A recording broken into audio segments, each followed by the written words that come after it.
você, querido filho, querida filha, nos acompanhando nesse domingo aqui, direto do Santuário do Pai das Misericórdias, nesse quarto domingo da Páscoa.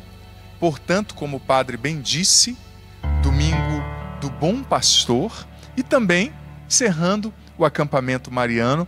E é claro, querido filho, querida filha, que dá para a gente fazer uma analogia muito rica, uma congruência aí desses fatores todos que a liturgia nos apresenta, de maneira muito profunda, porque veja bem, nós estamos celebrando o domingo do Bom Pastor, e Jesus, nesse evangelho que é único em toda a Escritura, ele nos apresenta de maneira muito clara quem é o bom pastor e o que significa ter um bom pastor, ser cuidado por um pastor. Mas antes de entrar na reflexão acerca daquilo que a liturgia nos apresenta, antes de refletir sobre a realidade do bom pastor, eu quero começar com uma frase de São Luís Grignon Maria de Montfort, na qual ele nos afirmou o seguinte: São Luís Maria Grignon de Montfort: a quem Deus quer fazer muito santo, Deus o faz muito devoto de Nossa Senhora. Veja bem, São Luís de Montfort. A quem Deus deseja fazer muito santo, muito parecido com ele, ele o faz muito devoto de Nossa Senhora. Ele o faz um imitador de Nossa Senhora. Até mesmo porque, você sabe... Dá um pouquinho de retorno do teclado aqui para mim, por gentileza. Pode colocar isso. Até mesmo porque você sabe que no Concílio Vaticano II, não existiu um documento específico sobre Nossa Senhora. Mas os padres conciliares... O Concílio Vaticano II foi proclamado por João XXIII, concluído por Paulo VI, um concílio muito importante, mas não é que eles deixaram de lado Nossa Senhora. Nossa Senhora estava presente em toda a reflexão do concílio, em especial no documento chamado Lumen Gentium, no número 8. Os padres conciliares ali disseram o seguinte: Maria é o perfeito tipo de igreja, ou seja, ela é o modelo de virtudes cristãs, o modelo perfeito de cristianismo ao qual todos nós devemos imitar. Nossa Senhora é um modelo do que eu e você precisamos ser, viver, fazer. Ela é um modelo para mim e para você, disse o Concílio Vaticano II. E, repito novamente, São Luís: quem Deus quer fazer muito santo, Deus o faz muito amigo de Nossa Senhora. Eu vou trocar aqui a palavra devoto pela palavra amigo. Deus o faz muito amigo de Nossa Senhora, porque Nossa Senhora, ela é aquela que nos forma, é uma das características de Nossa Senhora. Ela gerou Jesus no seu ventre, ela educou Jesus como mãe, e ela também recebeu de Deus, no livro As Glórias de Maria, Santo Afonso Maria de Ligório nos ensina que Maria recebeu de Deus essa função, essa missão de formar no seu ventre os filhos e filhas de Deus para serem a imagem de Jesus, para imitarem o seu filho Jesus. Então Maria nos ensina, é bom demais, é boa coisa ser amigo de Maria, viu? É boa coisa imitar Nossa Senhora, porque imitando Nossa Senhora, nós estamos debaixo de uma proteção muito singular.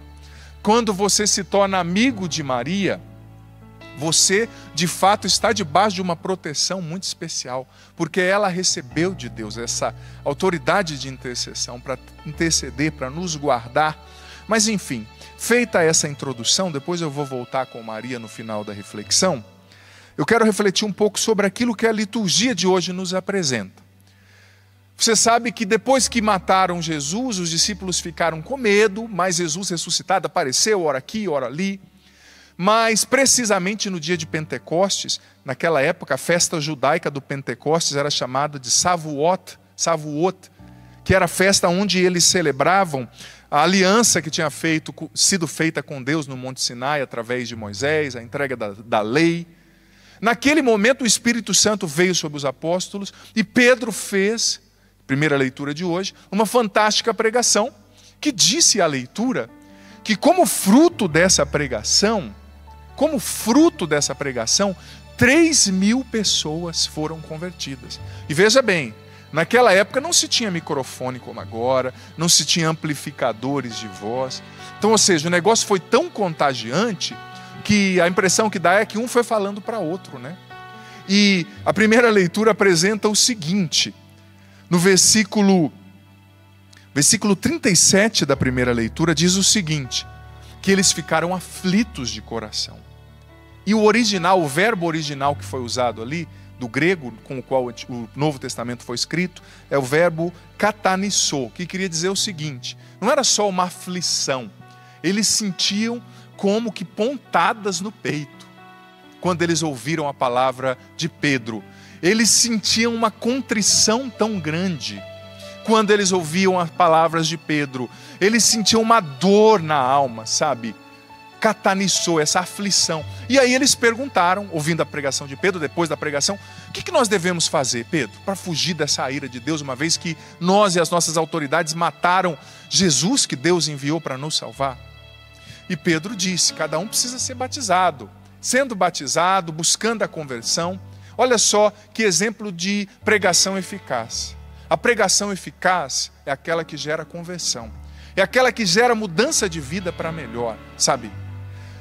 A primeira leitura nos traz esse evento fantástico. E Pedro depois, os Atos dos Apóstolos continuam narrando, com muitos sinais, pregando no poder do Espírito Santo, vai contagiando, convencendo milhares de pessoas que aderem àquela religião nascente ali, a partir da vinda do Espírito Santo em Pentecostes, evento fundante quase que para a igreja se configurasse como nós a conhecemos, a partir dos relatos dos Atos dos Apóstolos.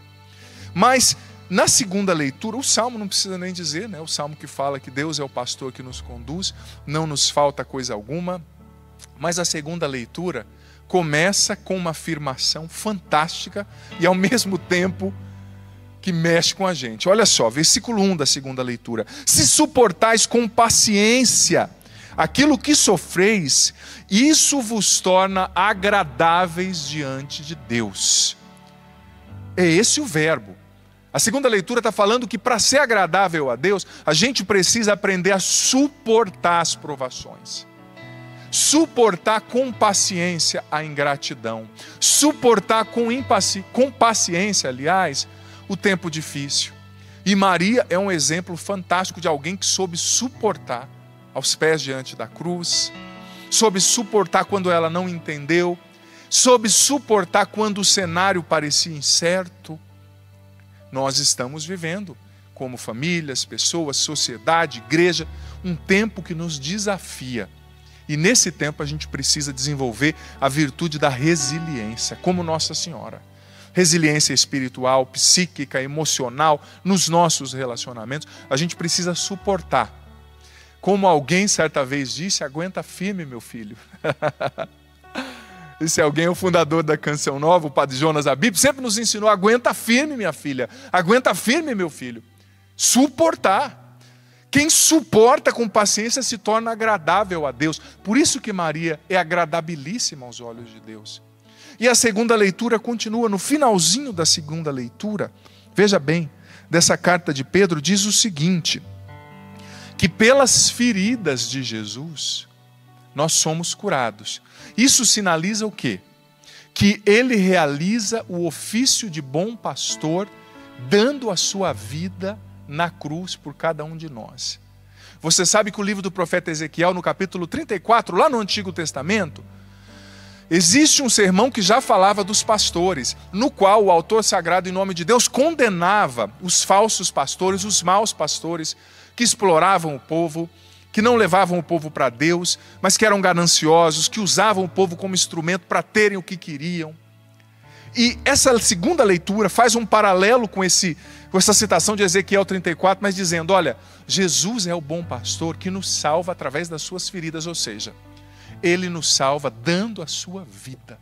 E aí nós entramos no Evangelho. Jesus diz, eu sou o bom pastor, eu dou a minha vida pelas ovelhas. Mas eu vou dizer uma coisa para você, para nós hoje, em pleno século 21, em 2020, parece um pouco distante quando a gente fala de pastor e de ovelha, né? Na sociedade de Jesus, que era pastoril, que era bem agrária, era muito comum. Até hoje em Israel, quando a gente vai, a gente acaba percebendo ali, às vezes um pastor com as suas ovelhas ou cabritos, né? Para nós é muito difícil, mas quando Jesus está falando da figura do pastor, ele está refletindo sobre a figura de autoridade. E no domingo do bom pastor, nós precisamos refletir sobre a nossa figura de autoridade. Todos nós, de alguma forma, alguns mais, outros menos, exercemos alguma forma de autoridade. Você pai, você mãe, eu padre, você profissional, você político, você professor, você que coordena um grupo, que faz uma atividade que exerce ali, na qual você exerce a autoridade. O Evangelho está nos mostrando. Santo Tomás de Aquino também falou sobre isso, que o modelo de toda autoridade é o Cristo bom pastor. Você quer ser um marido respeitado? Dê a vida pela sua esposa, nas pequenas coisas. Esse é o modelo de autoridade. Você quer ser um pai respeitado? Dê a vida pelos seus filhos, nas pequenas coisas. Você quer ser um padre respeitado? Dê a vida pelas suas ovelhas. Você quer ser uma esposa respeitada? Doe-se, sirva dando a vida. Claro, com inteligência, com limite, com respeito próprio, mas o modelo da autoridade, dizia Santo Tomás de Aquino, é o bom pastor, é a caridade do bom pastor. O nome já diz, se ele é bom, né, o adjetivo que define o pastor é que ele é um bom, é porque existia um mau pastor, maus pastores naquela época, né? Se o Evangelho está dizendo que Jesus é o bom pastor, é porque existiam maus pastores. E o Evangelho segue descrevendo as características desse bom pastor. Ele dá a vida pelas ovelhas. E sabe outra característica interessante que Jesus parece que bate em cima, né? Versículo 3 do Evangelho de hoje. Eu sou o bom pastor. As minhas ovelhas reconhecem a minha voz. As minhas ovelhas reconhecem a minha voz. Olha, Jesus está dando um critério para que a gente descubra se a gente é discípulo dele ou não. Se nós estamos no rebanho dele ou não. Porque, filha, se você não escuta a voz de Jesus, não reconhece a voz do pastor, você não está sendo o rebanho de Cristo. E como eu disse, é difícil para a gente entender, mas eu ouvi o relato esses dias, num país bem pobrezinho, ali no leste da Europa, quase na Ásia, que é bem frio e ainda existem muitos pastores, né? País mais pobre. E diz que à noite, quando esfria muito, existe como que uma cooperativa, um lugar em comum, onde os pastores levam as suas ovelhas para dormirem, passarem a noite ali, abrigadas do frio, né? E é interessante que no outro dia cedo, segundo esse relato, não é que os pastores entram lá naquele redil e cada um vai catando a sua ovelha pela orelha ou amarrando, não. Cada um fica na porta e começa a chamar. Cada um fica na porta e começa a chamar. E a ovelha é um animal tão interessante que cada ovelha reconhece a voz do seu pastor e vai se agrupando do lado dele. Olha que interessante, que coisa linda, né? A ovelha reconhece a voz daquele pastor que cuida dela desde quando ela era criança.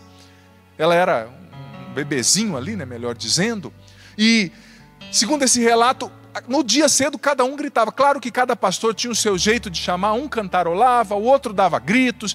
Mas as ovelhas se agrupavam do lado dele. É um critério para você e eu entendermos se nós estamos de fato sendo discípulos de Jesus ou não. Nós estamos ouvindo, sabendo reconhecer. A palavra, além de ouvir, o Evangelho diz, reconhecer. E eu vou dizer para você, filho, filha, são tantas as vozes que falam dentro de nós. É ou não é verdade? Ai, padre, é tão simples, então é só reconhecer a voz de Jesus? Ah, só. Se fosse assim, né? Só reconhecer a voz de Jesus. São tantas as vozes que falam dentro da gente. Sobretudo num tempo como esse que nós estamos vivendo. Que a gente não sabia, muita gente não sabia que era tão limitada como nós somos. Porque quando está tudo bem, a gente não pode ser aqui, fazer de conta que não está acontecendo nada. Eu não quero só falar do problema da pandemia, mas eu também não posso fingir, como padre, que ele não está acontecendo, né? Tem gente que fala só a palavra positiva. Tudo bem, eu vou falar a palavra positiva do Evangelho. Mas nós estamos vivendo um momento difícil, não dá para negar. Sabe? E quando está tudo bem, a gente não percebe o quanto que a gente é fraco, gente. quanto que a gente é limitado, quanto a gente é impotente diante de certas coisas, a gente não tem o controle da vida, das coisas. Às vezes, nós temos fantasias de compensação, ilusões de onipotência, sobretudo quando a gente tem bem, tem dinheiro, ou tem uma condição, ou uma capacidade, né? Uma profissão boa, a gente acha que a gente sabe, a gente acha que a gente pode, mas vem uma situação como essa de uma pandemia e mostra o quanto que a gente é impotente, quanto que a gente é frágil como uma ovelhinha. A ovelha é um animal, um dos mais frágeis que existem, que facilmente é capturada pelo lobo, pelo urso, que facilmente cai num buraco e quebra a perninha, que tem uma visão muito limitada, precisa do pastor, sabe? E num tempo como esse, no qual tantos sentimentos estão vindo à tona dentro de nós, é ou não é verdade? Você fechado dentro de casa já há tanto tempo nessa quarentena, você com essa perda financeira, você empresário, você pai de família, você desempregado, você idoso, idosa, você criança, você doente. Quantos sentimentos vêm no nosso coração num tempo como esse? Você que não pode comungar, que não pode participar da missa, como a maioria de nós, né? E como a gente corre o risco, se a gente não vigia, de ouvir a voz do medo, não a voz do pastor. Como a gente corre o risco, se a gente não vigia, de ouvir a voz da ansiedade falando na nossa mente, no nosso coração, e não ouvir a voz do pastor. Como a gente corre o risco de ouvir a voz do desânimo. Quanta gente desanimada, que se entregou à preguiça, como eu dizia ontem na missa, à assídia, que é aquele pecado espiritual, a preguiça do bem, a preguiça de Deus, a preguiça de rezar, de buscar a Deus. Quanta gente ouvindo a voz do desânimo, padre, nada dá certo mesmo, a vida é assim. Quanta gente ouvindo a voz do medo, ansiosa, preocupada, agitada. Jesus está dizendo, você precisa ouvir a minha voz. Eu sou o bom pastor. Você que está dominado pelo medo, pela ansiedade, escute a voz do pastor, porque você só vai ter a proteção do pastor se você reconhecer a voz do pastor, se você obedecer, filho, filha, a voz do pastor. Se a gente não reconhece, se a gente não obedece, a gente não tem a proteção do pastor. E é difícil, porque muitas vozes mesmo nesse tempo, e em muitas circunstâncias, elas, sabe, explodem dentro da gente. Mais uma vez eu digo, é a voz do medo, é a voz da culpa, é a voz da inferioridade, é a voz do sentimento de incapacidade. Quanta gente se sentindo inútil dentro de casa, quanta gente se sentindo incapaz, quanta gente desejando a morte, infelizmente.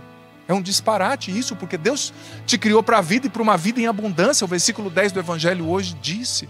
Mas existe a tentação, o ladrão, o diabo, as suas feridas, as coisas do assaltante, do ladrão desse mundo, que é o inimigo, que querem roubar, matar e destruir. Existem muitas vozes dentro de nós.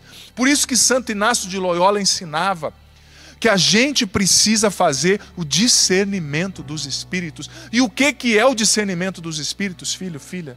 Nada mais é do que a partir de uma atenta observação, perceber quais são as vozes que estão me dominando. Nossa Senhora é mestra, é mãe, e ela pode sentar agora aí do seu lado, você nessa cadeira, você nesse sofá, nessa cama, e ajudar você a separar o joio do trigo dentro de você, a separar o certo do errado, a separar a voz do pastor da voz do assaltante. Porque eu digo para você, se você e eu não ouvimos a voz do pastor, filho, nós vamos ficar doidos. Porque são tantas más notícias, e não só más notícias, são coisas reais, são problemas, são coisas que a gente está vendo, são situações difíceis, a gente se sente impotente, a gente se sente frágil. E outra característica bonita do bom pastor, é que o bom pastor, ele era especialista em defender a sua ovelha. Por isso que Jesus fala de dar a vida. Se aparecesse um leão, Davi mesmo no Antigo Testamento disse que ele enfrentou o leão e o urso para não deixar as ovelhas do seu pai serem devoradas. Existia o aspecto da defesa no pastor, mas existia também o aspecto da cura. Jesus é o bom pastor que defende você, mas que também cura as suas feridas. É tão bonita aquela imagem de Jesus como bom pastor que traz uma ovelha assim no pescoço, você já viu, que estava com a perninha enfaixada, e ele traz a ovelha no pescoço, tipo carregando a ovelha ferida, curando aquela ovelha machucada pelas circunstâncias. Nossa Senhora é essa mãe. Eu vou usar essa analogia que para o tempo de hoje vai servir bem, né? É a divina enfermeira que pega você machucado e leva você diante do filho dela, na UTI, na qual o próprio Jesus é o cirurgião, né? É aquele que cura, é o bom pastor, é o médico dos médicos, é o Senhor dos senhores, é o príncipe da paz. Nossa Senhora é essa mãe enfermeira que pega os filhos machucados, as ovelhas feridas, as ovelhas ensanguentadas, as ovelhas destruídas. Talvez hoje você esteja precisando desse aspecto, do bom pastor que te defenda. Talvez você esteja hoje precisando escutar a voz do bom pastor, que como Jesus que chegou ali fora do sepulcro e gritou: Lázaro, vem para fora. Esse é o efeito da voz do bom pastor, é um efeito de ressurreição. Jesus chega agora no sepulcro no qual você se encontra e grita. Marta, João, Maria, Beatriz, Flávio, José, Francisco, Tiago, vem para fora. Mas também, além de ser aquele que te chama pelo nome, como diz o versículo 4, além de ser aquele que te defende contra os perigos, ele é o pastor que cura. Talvez hoje você, como eu dizia na missa ontem, esteja ferido, precisando de cura. E esses dias eu refletia sobre algo lendo um artigo que me chamou muita atenção, de um psiquiatra americano que dizia que por trás de todo adulto difícil tem uma criança ferida. Por trás de todo adulto ferido tem difícil, aliás, tem uma criança ferida. Quantos de nós feridos pela vida? Quantos de nós precisamos de cura para a criança interior, né? Porque veja bem, aquilo que você não cura, você carrega com você pela vida. É uma mochila, né? Que está pesando talvez sobre os seus ombros, sobre as suas emoções, sua mente, seu coração. Quanta gente ferida pelo pecado, porque o pecado nos fere, vai nos matando por dentro. Quanta gente ferida pela culpa, pelo desespero, pela ansiedade, pela depressão. Quanta gente ferida pela mágoa. A mágoa é cáustica, é um ácido que vai nos comendo por dentro, vai nos amargando. Pessoas magoadas consigo mesmas, porque você cometeu tantos erros. Você fez tantas coisas erradas, você se boicotou, hoje a tua vida não está melhor, talvez por culpa sua. Mas essa mágoa que você traz contra você mesmo está te consumindo. Talvez hoje você traga essa ferida profunda, essa mágoa contra você, essa mágoa contra aquela pessoa que abusou de você, contra aquele marido que te abandonou. Talvez hoje você trazendo o peso do mundo sobre as suas costas. O bom pastor está dizendo: vem aqui. Deixa eu pegar você no colo, deixa eu curar você. Mas o interessante é que às vezes é difícil para a ovelha alcançar onde o pastor está, porque é difícil, mas o pastor tem uma auxiliar fantástica.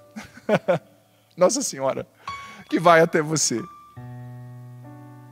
que pega você e leva para o teu filho, para o seu filho, é melhor dizendo, né? Para o filho dela, Jesus, para que ele te cure. Mais uma vez eu digo, por trás de todo adulto amargo, por trás de todo adulto difícil, tem uma criança ferida.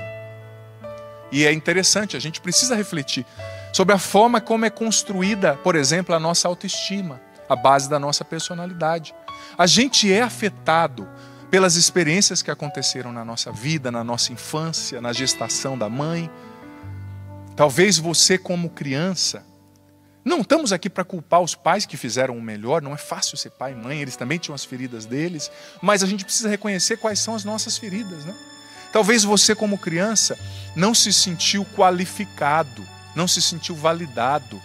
Talvez você não sentiu que você era alguém bonito, importante, inteligente. Às vezes você traz essa ferida, sabe, desse sentimento de inferioridade, de incapacidade, porque não acreditaram em você. Ou talvez porque te superprotegeram. A superproteção de um pai e de uma mãe estraga muito, porque você está inconscientemente mandando a mensagem para o seu filho de que ele não é capaz de fazer as coisas, que ele não dá conta dele mesmo sozinho, que ele não é capaz, que ele precisa da mamãe babando, do papai babando, né? Talvez você tenha uma criança ferida dentro de você. Ferida por esse abuso que você não superou.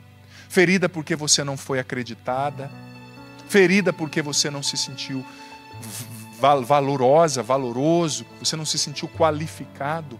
E é interessante que quando a gente traz uma ferida, uma criança ferida dentro da gente, ferida por um sentimento de inferioridade, por uma frustração, por uma solidão, por uma perda, isso causa uma insegurança de base na maneira como a gente se vê, né?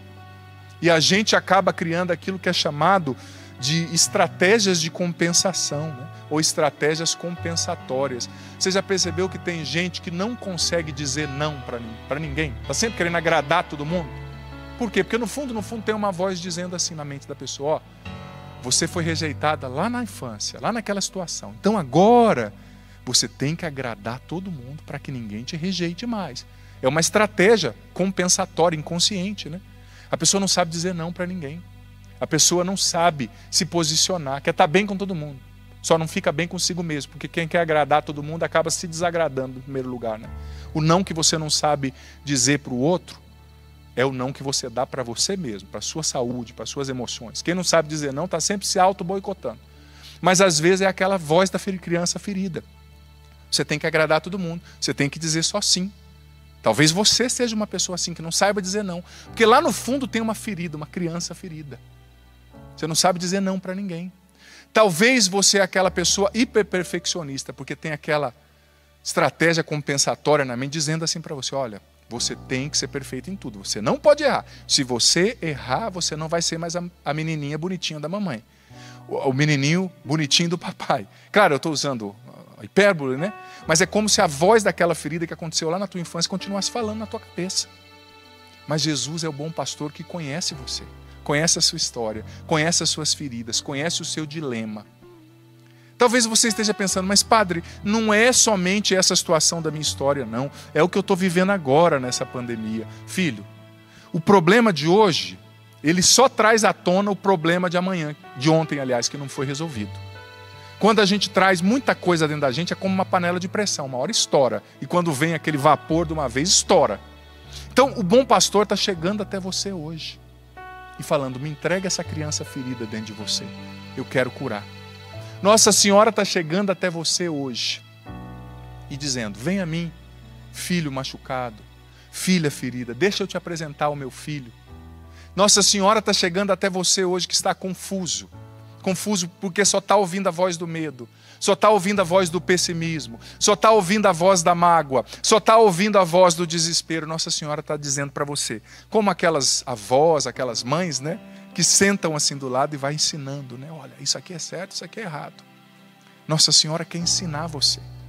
Porque como eu dizia na missa ontem, é nos momentos mais difíceis que Nossa Senhora está mais pertinho da gente para nos levar ao bom pastor, para nos ensinar a receber a cura que vem do bom pastor, nós, ovelhas feridas.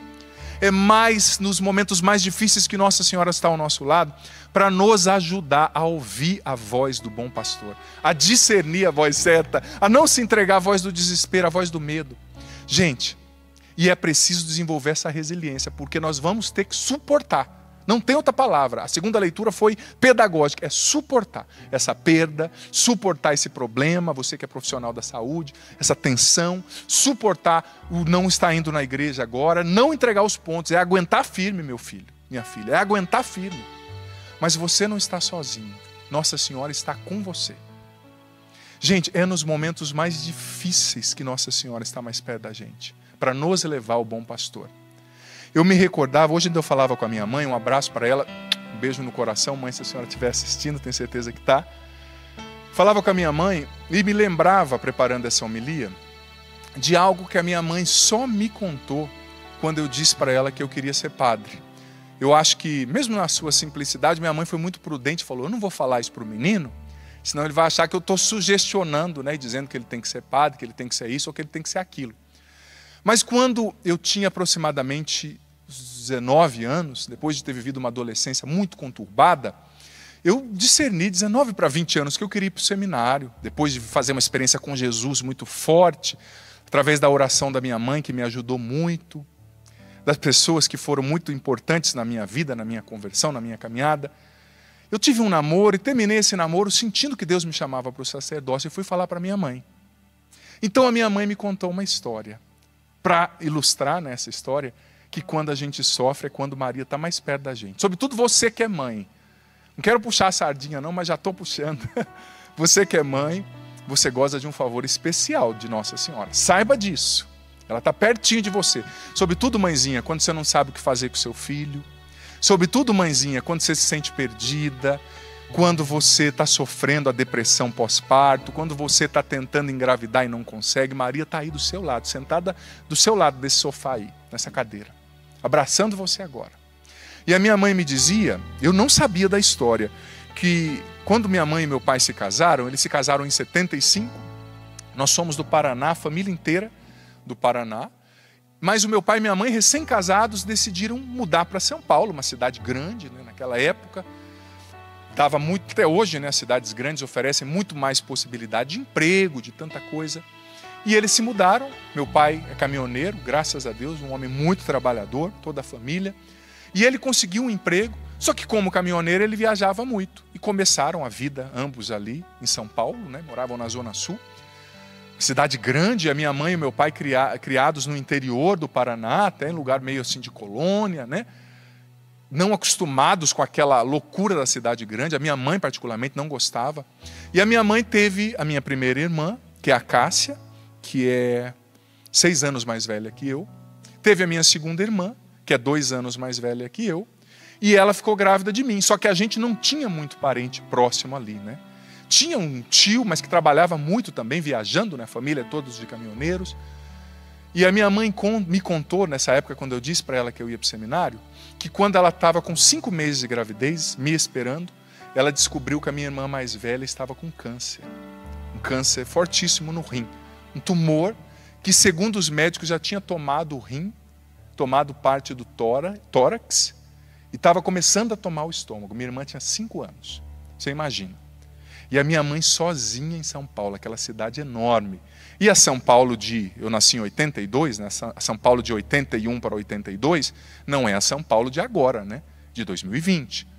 Então, uma cidade grande, com muitos desafios. Eu gosto demais de São Paulo, mas eu preciso reconhecer, não é? E os dois simples, começando a vida, não eram pessoas abastadas.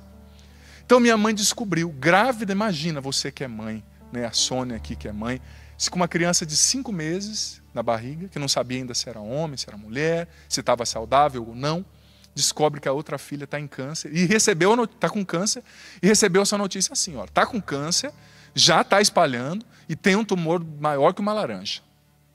E naquela época, o tratamento, você sabe que é evolutivo, né? Vai melhorando, mas era muito agressivo, gente. A radioterapia, a quimioterapia, era quase expor a pessoa a uma radiação sem precedente. Você imagina isso há 38 anos atrás, né? Como não era. 37, melhor dizendo. E a minha mãe me contou que ela começou a cuidar da minha irmã e o meu pai não podia parar de trabalhar, porque a gente não era rico. Se ele parasse de trabalhar, a gente não ia comer. Ele viajava. E ele disse para minha mãe, olha, meu amor, você vai cuidando da menina, vai fazendo o seu melhor. Tinha uma moça que ajudava a minha mãe a cuidar da minha outra irmã, e eu vou viajar. E minha mãe foi para o hospital, e cuidando da minha irmã, e a barriga crescendo. E chegou um momento no qual o médico disse para ela, olha, dona Bárbara, a partir de agora, a senhora não pode mais acompanhar a sua filha, porque a senhora está gestando uma criança. E a sua filha, a partir de agora, vai começar a tomar banho, bem dizer, de radiação. Como eu disse, naquela época era diferente. Uma gestante não podia estar lá. Não era intravenoso como hoje, uma injeção. Era o banho mesmo, radioativo, né? Eu não sei tecnicamente explicar, mas minha mãe, do jeito dela, me explicou. Então o médico disse, você não pode estar mais com a sua filha. Eu sei que é triste, mãe, mas você vai matar essa criança. Agora se coloca no lugar da minha mãe, você que é mãe. Ou você que não é e pode imaginar. Sozinha numa cidade enorme. A mãe dela a quilômetros de distância, lá no Paraná. Grávida de uma criança. Sabe? A outra filha morrendo, o marido viajando. E ela tinha que pegar ônibus para ir até o hospital. Minha mãe desesperada, não sabia o que fazer. Sabe o que ela fez? A melhor coisa possível e imaginário que uma mãe pode fazer. Ela me conta que ela estava num hospital chamado Nossa Senhora de Nazaré. E ela chegou diante de uma imagem de Nossa Senhora. Olhou para Nossa Senhora como que dizendo assim, e aí mãe, O que eu faço agora? Somos só nós. Para onde que eu vou? Aí que eu digo que Maria escuta, ajuda a gente a escutar a voz do pastor, né? Parou diante da imagem de Nossa Senhora, rezou um pouquinho, olhou para a imagem de Nossa Senhora, e parece que na imagem, pelo que eu entendi que a minha mãe me disse, né? Nossa Senhora estava grávida ainda, imagina. Minha mãe olhou para aquela imagem, colocou a mão na barriga e disse o seguinte: Virgem Maria, a partir de agora, essa criança que está no meu ventre, eu não sei se é homem, eu não sei se é mulher, não sei se está vivo, se está morto. A partir de agora, ela colocou a mão na barriga e disse: essa criança é tua. Eu consagro a você. Eu não vou mais cuidar porque eu não posso, eu não consigo. Eu não vou abandonar minha filha para morrer sozinha. Eu não vou, eu não posso. A senhora é mãe, a senhora sabe o que eu estou dizendo, a senhora viu seu filho morrer, a senhora está comigo. Claro que a minha mãe não falou com todas essas palavras, na sua simplicidade, né? Ela fez o mais importante. Olhou para Maria e disse: mãe, me ajuda. E ela me consagrou a Nossa Senhora. Ali diante daquela imagem, disse para Nossa Senhora: olha, é teu. E diz a minha mãe que depois disso ela seguiu cuidando. Deixa eu ficar aqui pertinho da mãe. Ela seguiu cuidando da minha irmã. E a minha irmã foi tratando. E a gravidez foi acontecendo, né? Minha mãe, tadinha, não conseguiu dar tanta atenção para a gravidez. Não é que ela foi desleixada, mas ela não conseguiu. Se coloca no lugar, né? Sozinha, marido viajando, longe da família, filha morrendo. E a minha irmã estava de mal a pior. E a minha mãe começou a rezar todo dia com Nossa Senhora e fazer promessas a Nossa Senhora, consagrando eu, que estava ali sendo gestado, e a minha irmã, que estava ali naquela situação difícil. E conta minha mãe que a situação da minha irmã foi ficando muito difícil. Ela tinha que fazer 20 sessões de radioterapia, mas ela só conseguiu fazer 19. E quando a minha mãe estava para se internar, para dar a luz para que eu nascesse, o médico disse: mãe, é a hora da gente operar a sua menina, a Cássia. Você nos autoriza? Não tem o que fazer, mãe, o tumor está muito grande. E a minha mãe de novo foi diante da imagem de Nossa Senhora e falou: Maria, somos nós. Me ajuda a escutar a voz do bom pastor, né? Claro, eu estou contando do jeito como eu entendo, né? Talvez tenham detalhes que a minha mãe sabe melhor que eu, mas foi assim que ela me contou e que eu consegui aprender a entender. E, gente, sem brincadeira, a minha mãe me conta que o dia que ela se internou para dar a luz de mim, para que eu pudesse nascer, no mesmo dia ali, na mesma semana, a minha irmã fez uma cirurgia e tirou um dos rins onde estava o tumor. Diz que tinha 700 gramas, mais de 700 gramas o tumor cancerígeno no rim da minha irmã. Ela tirou um dos rins, ficou só com um. E seria muito difícil ela escapar daquela situação. Mas eu vou dizer para você. Os médicos, a médica que cuidava da minha irmã, que é muito amiga da minha mãe sempre falou muito dela, até hoje não sabe explicar certamente assim, cientificamente, o que aconteceu com a minha irmã. Tirou o rim, mas tinha outros problemas, o câncer estava se espalhando. O dia que a minha mãe recebeu alta para ir embora comigo para casa, a minha irmã recebeu alta e foi embora junto com a gente. Foi embora junto com a gente. Claro que ela continuou tomando medicação, fazendo o tratamento, mas ela foi sendo curada. E olha, eu vou dizer para você, a minha irmã era para ser uma mulher feia, deformada, não poderia ter filho por causa de tudo que ela passou. Ela tem 2 filhas, lindas e perfeitas. E não é porque é minha irmã, não, mas é uma das mulheres mais bonitas que eu já conheci. E para você ver como que a intercessão de Nossa Senhora é eficaz, além do filho da minha mãe ter nascido, que sou eu, nasceu assim desnutrido, com 2 metros, calçando 46, comendo igual um leão, né? Para dizer da eficácia da intercessão de Nossa Senhora. E a minha mãe não tinha me contado, mas na minha adolescência, eu já contei meu testemunho aqui várias vezes, tive momentos muito difíceis, comecei a usar droga, infelizmente muito novo, não tenho vergonha nenhuma de dizer. Comecei a usar droga com 11 para 12 anos e comecei a aumentar o uso de drogas. E quando eu tinha 15 anos, para encurtar a história, né? Eu tive um coma ali por causa de droga, um coma meio que misturei algumas drogas, enfim, bebida. E minha mãe e meu pai foram me buscar no hospital. Fui expulso da escola por causa de droga, meio que expulso do time. Sabe, comecei a dar muito trabalho e a partir desse dia, todo dia quase que eu chegava em casa de madrugada, chapado, chamando Jesus de Genésio. Eu abria a janela, Abri a porta da sala, quem eu encontrava era minha mãe ajoelhada com o texto na mão, dizendo assim, eu estou rezando por você. E o dia que eu falei para ela que eu ia para o seminário, ela me contou que quando eu era drogado, estava na rua usando droga, disse que ela rezava o texto e falava assim, Nossa Senhora, lembra que eu te dei? Agora cuida dele. Eu já te dei, você cuidou, você fez nascer, agora ele é teu, Maria, cuida dele. A Nossa Senhora não resiste à intercessão de uma mãe aflita. Nossa Senhora não resiste à intercessão de uma mãe desesperada. Minha mãe dizia. Aí quando eu falei para minha mãe, graças a Deus, com 17 anos eu fiz um retiro na igreja, depois de muita oração da minha mãe, ajuda de muita gente boa, tive o meu encontro pessoal com Jesus, fui batizado no Espírito Santo, me libertei das drogas, né? Mas quando ali com 19 para 20 anos eu fui dizer para minha mãe que eu queria ir para o seminário, aí ela me contou toda essa história. Só ali, olha só, ela me respeitou, né? Não sei se antes também eu ia querer ouvir, naquela vida doida, né? Mas ela me contou essa história. E ela no final falou assim, Nossa Senhora, eu te dei, mas eu não sabia que você ia levar assim também. Sabia que você ia levar de vez, né? Porque já que ela deu, Nossa Senhora pegou, tanto que eu sou padre consagrado a Nossa Senhora, consagrado a Jesus, só de Deus, né? Ou seja, tudo isso para ilustrar, eu tenho certeza que se esse rincão tivesse cheio aqui, a gente já estaria aplaudindo Nossa Senhora, né? E eu confesso que estou emocionado, você está vendo que eu estou tentando aqui, né, não parar, não chorar, não parar a reflexão.